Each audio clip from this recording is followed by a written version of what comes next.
Je dois prendre la route. Il y a beaucoup de travaux présentement à Saguenay. J'espère qu'il n'y aura pas trop de trafic. C'est parti. Sur le boulevard du Saguenay, direction Jonquière. Et présentement, ça fait quelques minutes déjà qu'on est complètement arrêté. Et ça, c'est dû à la circulation en alternance en raison de travaux d'asphaltage. Et je vous le dis, on n'est pas prêt de repartir. Avec la rentrée scolaire et le retour au travail qui sont à venir dès la semaine prochaine, certains chantiers n'auront pas le temps de compléter leurs travaux à temps. Mais à chaque année, la saison de travaux, elle est tirée le plus qu'on peut. Donc oui, il y a toujours, quelque part à Saguenay, des chantiers qui se poursuivent pour faire du pavage et d'autres effections de trottoirs, de bordures, d'aqueducs ou d'égouts, par exemple, après la rentrée scolaire. On est présentement sur le boulevard du Royaume en direction Chicoutimi. Et vous voyez ici, il n'y a qu'une seule voie utilisable. On parle même ici de travaux jusqu'à la fin octobre. J'avoue que parfois, ça peut être choquant d'être pris dans le trafic. Des fois, on est pressé, on aimerait ça que ça avance plus vite. Mais selon la ville de Saguenay, c'est un mal nécessaire de devoir faire tous ces travaux. Écoutez, on vit dans le climat où on vit, donc la saison de construction et de pavage, elle est limitée dans le temps avec l'hiver qui nous attend. Donc, c'est normal, il faut les faire lorsque c'est possible de le faire. Et le problème présentement, c'est que les deux seuls chemins reliant Labbé et Chicoutimi sont remplis de travaux. Donc, il n'y a pas moyen d'éviter les travaux pour faire le chemin Labbé-Chicoutimi. Une situation que la ville ne souhaite pas, mais qui est parfois inévitable. On essaie toujours de faire en sorte qu'il n'y ait pas d'entrave, disons, majeure à des endroits, mais en même temps faire en sorte qu'il n'y ait absolument aucun chantier qui se chevauche. C'est pas possible. Dans le trafic de Saguenay, Xavier Lemieux, pour Nouveau Info. À 10 jours de l'élection partielle dans Chicoutimi-le-Fjord, l'ex-joueur des Alouettes de Montréal, Luc Brodeur-Jourdain, était de passage au Saguenay-Lac-Saint-Jean vendredi. Celui qui désire défendre les intérêts du Parti conservateur du Canada en vue de l'élection partielle fédérale dans Saint-Hyacinthe-Bagotte-Acton a tenu à soutenir Régis Gaudreault dans sa campagne. Je viens encourager mon ami Régis Gaudreault dans sa campagne ici au sein du Fjord et puis de me mouiller pour une première fois dans la population et d'aller visiter les gens. Pour moi, c'est une première aventure au sein de cette région. Le vote par anticipation débutait vendredi et ce jusqu'à lundi prochain pour l'élection partielle dans Chicoutimi-le-Fjord. Les électeurs ont le choix entre 6 candidats, dont quelques-uns qui font campagne depuis le début du mois d'août. Je rappelle que si les conservateurs venaient à perdre cette élection, ce serait la première fois en 8 ans qu'un autre parti sera au pouvoir dans la circonscription. Le jour de l'élection se déroule le 31 août prochain.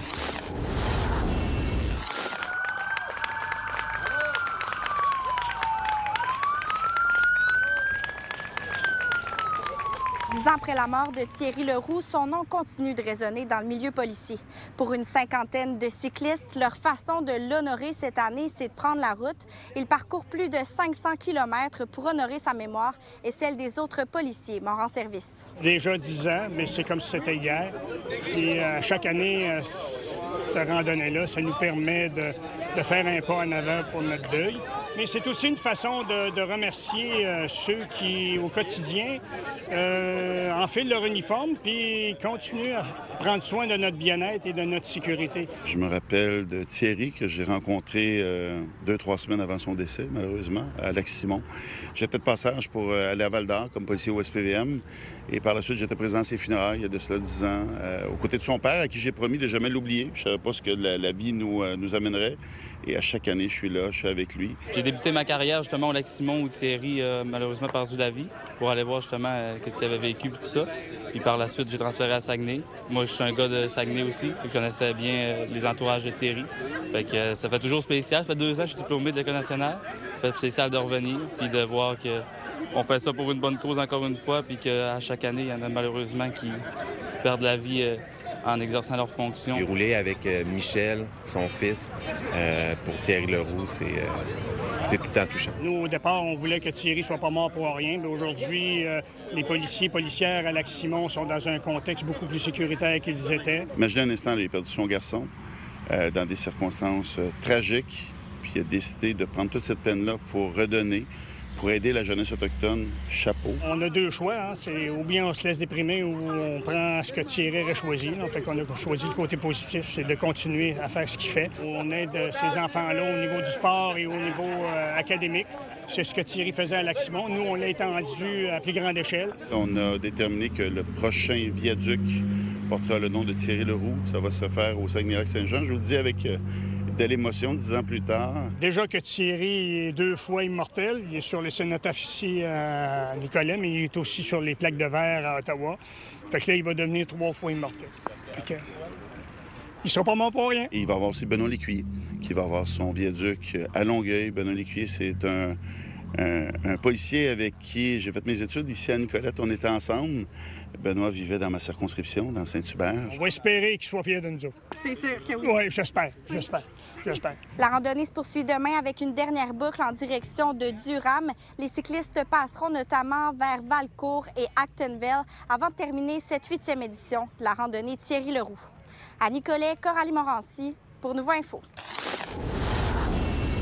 Si, comme moi, vous avez déjà été témoin d'un phénomène comme un de ceux-ci, la nuit dans le ciel, bien, j'ai peut-être une solution pour vous. Il y a un nouveau festival d'astronomie dans la région, le 7e ciel de Saint-Charles. Et durant ce festival, bien, on démystifie certains mystères, justement, des mystères en lien avec les extraterrestres et même les ovnis. Je me suis donc permis d'aller faire un tour à Saint-Charles-de-Bourget pour en apprendre davantage sur le sujet.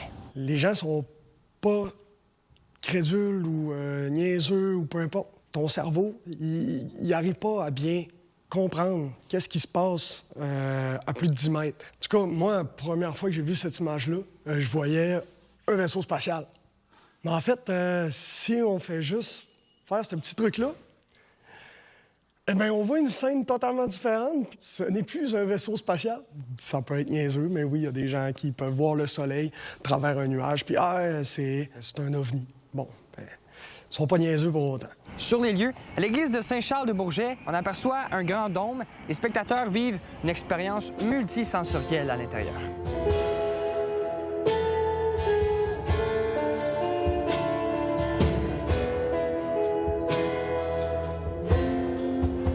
Ça fait longtemps que je m'étais dit, si on mettait de la musique à l'intérieur, avec des vrais musiciens live, puis à lequel je projette la majorité, mes plus belles images d'astronomie, en y ajoutant quelques images de la NASA puis de James Webb, ça serait vraiment cool. Ça fait qu'on est rendu là. Mais c'est hyper impressionnant quand on parle à l'intérieur du dôme, mais c'est partout autour de nous, tu sais. Depuis 20 ans que je fais de l'astrophotographie, on parle d'accélérer, ce qu'on dit en anglais un time-lapse des aurores boréales, des planètes, des nébuleuses. On a même engagé Saint-Fortuna Film qui nous a fait un petit peu de magie à laquelle ils nous font voyager à travers les étoiles, mais toujours à partir de mes images. Un autre fait intéressant par rapport au festival, c'est que l'un des musiciens qui performe dans le dôme a fortement contribué à la production des albums d'Angine de poitrine. On parle ici de Gabriel Gagné-Gaudreau.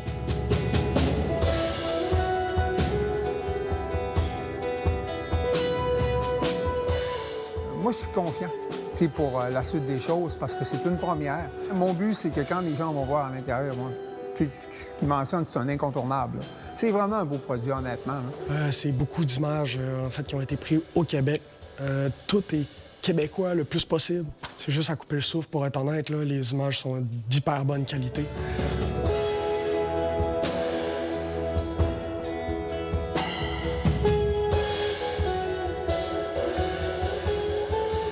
Le festival offre aussi la possibilité d'observer les étoiles sur le bord du Saguenay.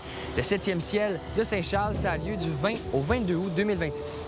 À Saguenay, Étienne Ouellette pour Nouveau Info. Le coup d'envoi est donné pour la 23e édition de Kenogami en fête qui débute vendredi soir au Parc Ball.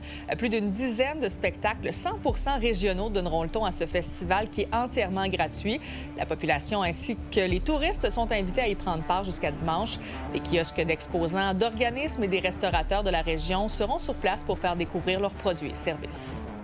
On est très fébrile, très excité, puis on a très hâte de recevoir les festivaliers sur le site. Ce week-end, on parle d'une programmation qui est 100% régionale. On en est très fiers. Plusieurs artistes qui performeront sur nos deux scènes, donc sur notre grande scène et notre petite scène sur la rue Price.